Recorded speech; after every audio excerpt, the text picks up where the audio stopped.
Primeira leitura. Livro do Eclesiástico. Quando a gente sacode a peneira, ficam nela só os refugos. Assim os defeitos de um homem aparecem no seu falar.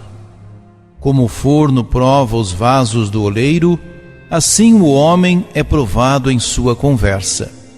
O fruto revela como foi cultivada a árvore. Assim, a palavra mostra o coração do homem. Não elogies a ninguém antes de ouvi-lo falar, pois é no falar que o homem se revela. Palavra do Senhor.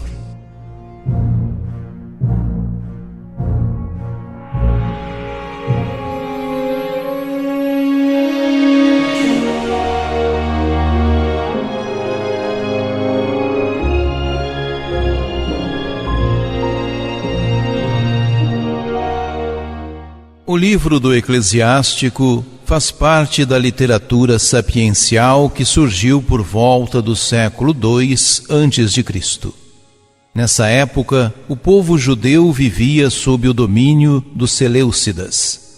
O povo de Deus se encontra em uma situação difícil, seja pela dominação política e econômica do poder estrangeiro, seja pela imposição religiosa e cultural.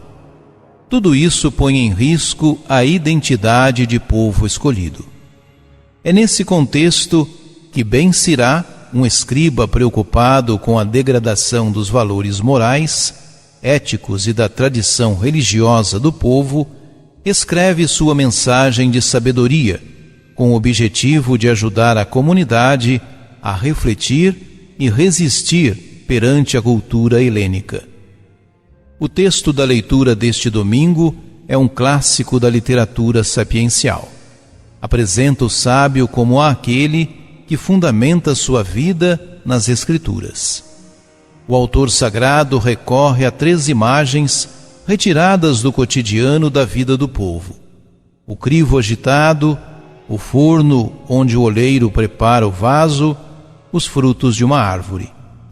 Aqueles que agem pela aparência podem fingir enganar, disfarçar, representar, encenar como num teatro, mas as palavras de sabedoria só podem brotar de corações sinceros. Além disso, são os comportamentos que revelam o íntimo de uma pessoa. A leitura conduz para uma conclusão óbvia. Não nos deixemos impressionar pelas aparências ou pela exterioridade das palavras, e sim pelo bem, que é a expressão do coração. Na verdade, o verdadeiro sábio, na visão do autor sagrado, é aquele que se inspira nas Escrituras, que orienta sua vida à luz dos princípios divinos.